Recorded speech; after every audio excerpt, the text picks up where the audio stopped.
Hello everyone. In this video, we are going to talk about linearization of Simulink models. So we all know that if we want to basically linearize a nonlinear model, a state space nonlinear model, we can use the Jacobians, right? So let's say, for instance, your equations are x dot equals f of x and u, correct? And you want to linearize this, then you can say that x dot equals partial of f with respect to x, correct?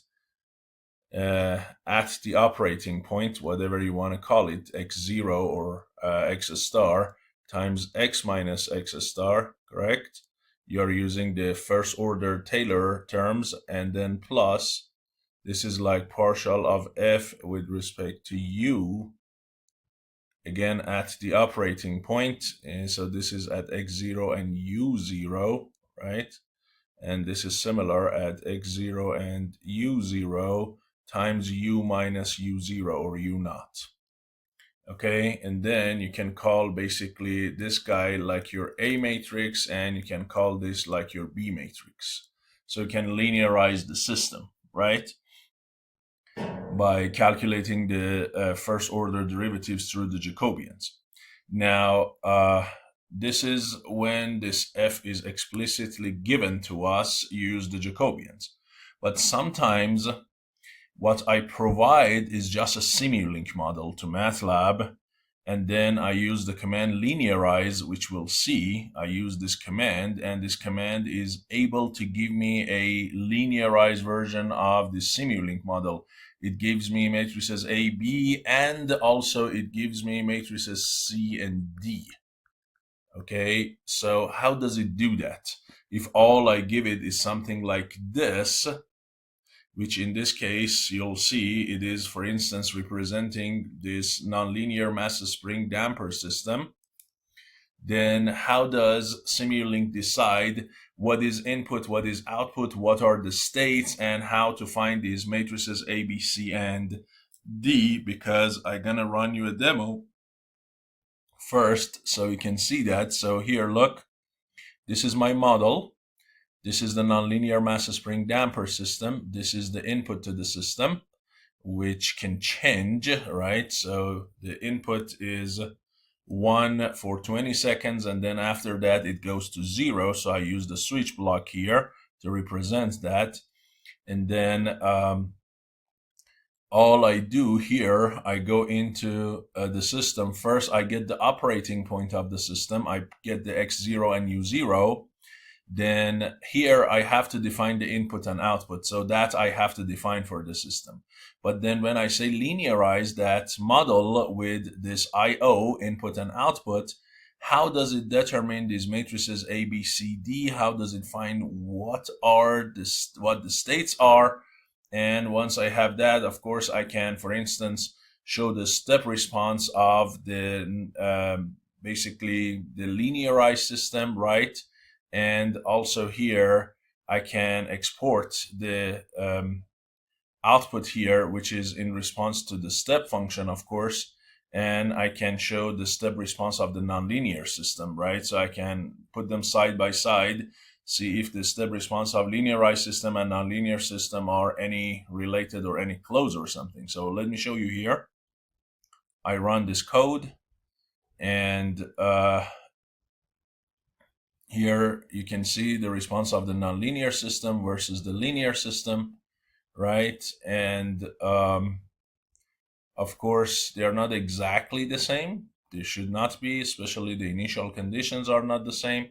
But you see that their magnitudes also, as the effect of initial condition goes away, their amplitudes are quite a bit different. And that is, of course, it is. I mean, you see that the nonlinear system starts to drop a little bit. So hopefully, if you continue that for a little bit longer, they get closer, but still they are different. And of course, they are only close for one basically point in the x0 and u0, right? They are only close only for around this point. once you get away from this point, once your x evolves and you move to another x, then those linearized model are not going to work. So initially, right, you see that we had some x, and even the initial x's were different, so the initial responses are not the same, but you see very fast, because the x evolves, the models are quite a bit different. Now, you see here, if I go back to my MATLAB and show you, you see that it determined matrices A, B, C, D, right? So this is your matrix A, this is your matrix B, this is C, this is D. It found the operating condition, right, 2 and 0.1, and then it determined the states, x and x dot. Okay, so how does this happen behind the scene, right? Because, yeah, the commands that you need are operpoint, linio, and then linearize. Okay, these are the three commands that you need to make it happen. But behind the scene, under the hood, how does MATLAB do that? This is what I want to discuss a little bit. Because to me, it's not enough that you know how to do something. It's important that you understand how it is done under the hood. So how do we do it? First thing is, as I said, you provide the inputs and outputs. So it has an idea where the input is, where the output. Now look at these commands that I'm using. I'm saying IO1 is what? The input in this case is go to the model, go to the block called input switch, and then the output of this block, whatever it is, with a dimension of 1, is going to be the input of my system. So whatever comes here into the system, the output of that block, this is you, this is the input. Then go to the one that is called model. The output of that, again, with the dimension of 1, is the output of the model. So this guy here is y. So u and y are directly determined here. I have to give those to the command by linio. Good. Now, how does it determine the states? How does it determine that x and x dot or whatever it is? These are my states. Because all it can see now is inside this model, it can see this. This is what's inside that model. So how does it determine? The idea is it uses any blocks that has a memory, dynamic blocks, the blocks with memory, the blocks that need initial conditions, memory blocks, anything like that, like an integrator, like a state space block, like a transfer function block, like a memory block. So let me add that for you here as well. This is for delay, right? These are for discrete systems. These are for continuous systems.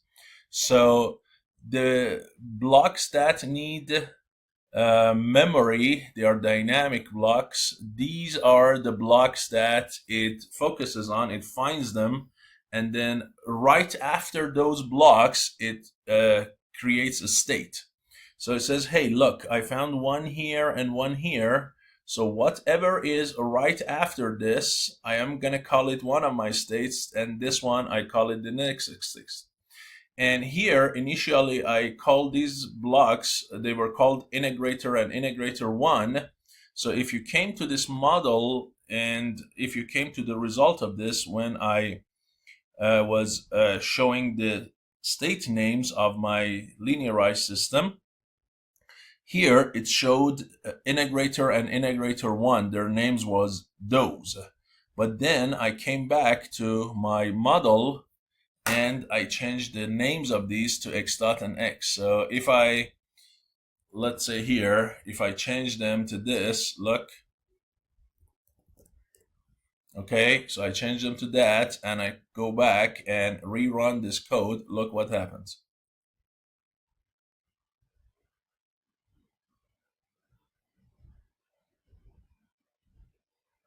You see? So whatever you call those integrator blocks, those are going to be the names that are given to your states, right? The result of this ABCD is going to be the same, but clearly those are the names that you give to your state. So if you don't want to be called those, go ahead and call them x1 and x2 or x and x dot or whatever you want to call them, okay? So it's up to you how you want to call them, but those are going to be the names of your states. Okay, so if that's the case, then what happens? So let's go back here. So I decide that, for instance, this is my state number 1, this is my state number 2, or vice versa. Now what? Now I can create what we call a data flow graph, which shows how data is going from one block to the next and so on. And this allows me to determine my state equations. Like how? Well, let me go back here and show you exactly how it is done. So if I look here, if this is an integrator, whatever signal I had here when it was integrated, it was x2. So this signal should be x2 dot.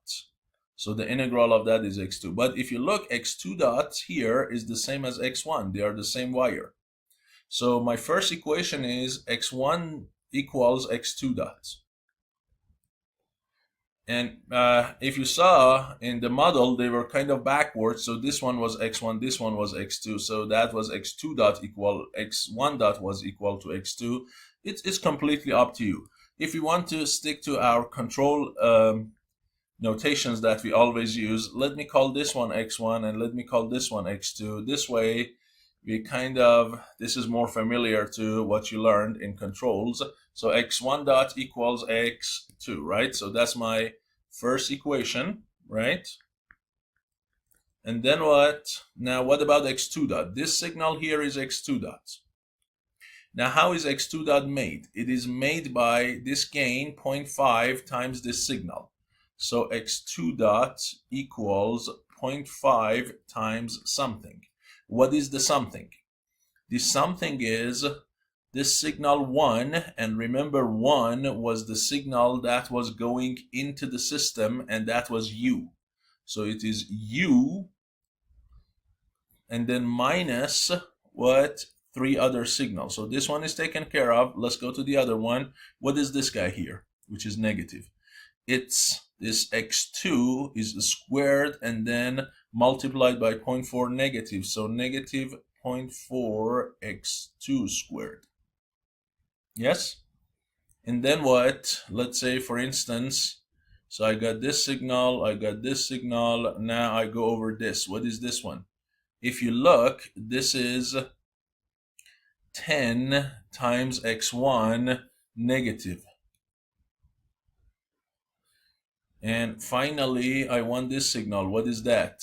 That is 2 times this signal, which is x2, raised to the power 3, like this. And if you look at that, that is exactly this guy. Just divide both sides of it by a 2, and that is going to be this. Okay? So these are my state relations. Good. So now from here, I can easily find my f, right? Now, if I form the x dot vector, which is x1 dot and x2 dot, clearly you see that it is equal to x2 and then basically negative 0.2 x2 squared negative 1 x2 cubed and then minus 5 x1 and then plus 0 and 0.5 times u. Do you see that? Now in this case, this is already linear, so that's my B matrix. Now in this case, if this is f1 and this is f2 function, then in order to find A, all I need is to if I call this whole thing f, vector f, A is going to be partial of f with respect to the x vector. So I need to find the partials of f1 and f2 with respect to x1 and x2, correct? So something like this.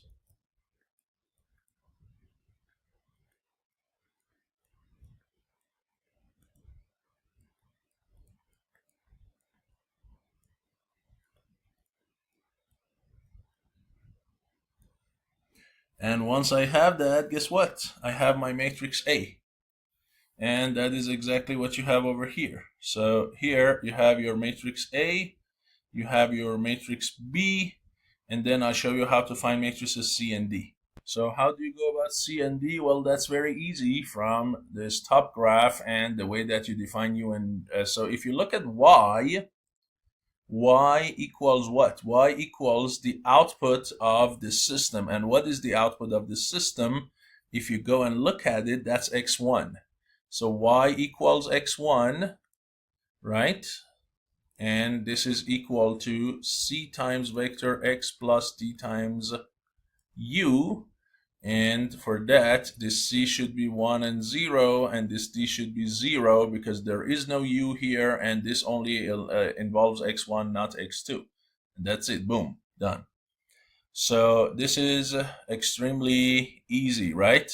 You see, by telling it where the input and output of the system are, and it finds itself these dynamic blocks and give them a state, and creating these data flow graphs from there, it can find matrices A and B, C and D, and it's good to go. The only thing is, how does it find these operating conditions, right? These guys.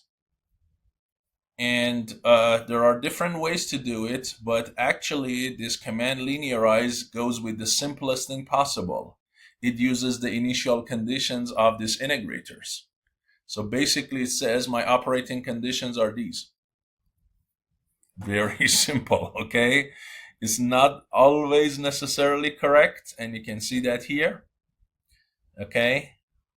So ideally, the way it should be done is it should run the system and finds a steady state solution where x dot, which is equal to f of x and u, the nonlinear system, okay, it should see a steady state solution where this is equal to 0, and then from there it should find an operating point.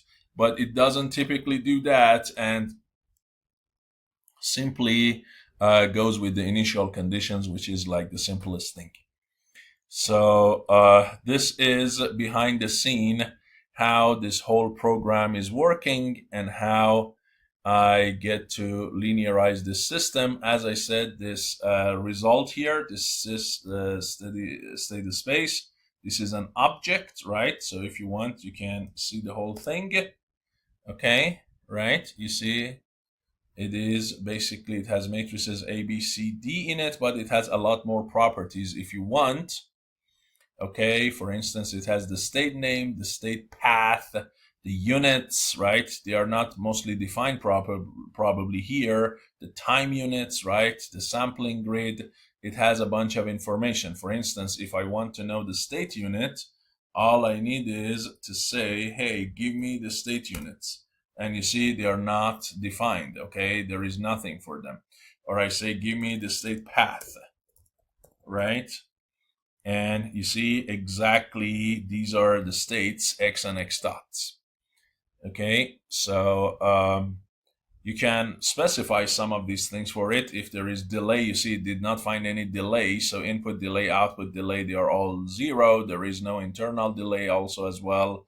And again, you can add those if you want to further identify the system for it. But for the purpose of linearization, that is basically all you need to do. So I give you this file here as well as this model if you want to learn from them and play with it. I will give you these files, so feel free to change this model to any other nonlinear system that you have and run this. You have to provide the inputs and outputs properly. Now, one thing I need to emphasize before I finish the video is if your U was a very simple thing, let's say it's a sine wave, okay? So instead of this switch thing, it was a sine wave, right?